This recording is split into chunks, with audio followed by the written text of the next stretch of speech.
Alrighty, so we got a couple of coats of grapeseed on our trivets finally. Came out pretty darn nice. This one took the seasoning real well.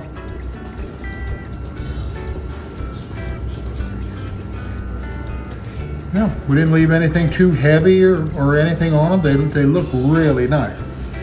This our oval fajita skillet that was brand new gray. So we seasoned that. We actually put three coats.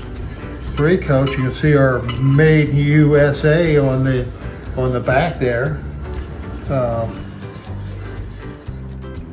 it came out really nice. And this is the skillet we had in the sink a couple days ago, showing what the E-tank removed all of that gunk, the old seasoning out of the inside. So we've completely re-seasoned that one.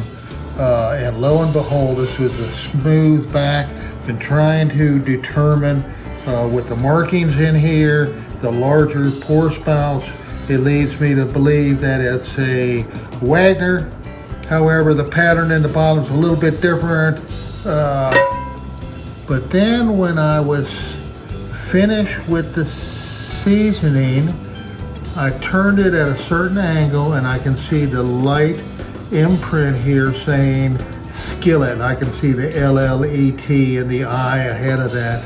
That's about all I can see down in there. I'll get my loop out and check that, but the word skillet on here, Wagner was famous for 9 3/4 inch skillet, 10 inch skillet, 10.5 inch skillet.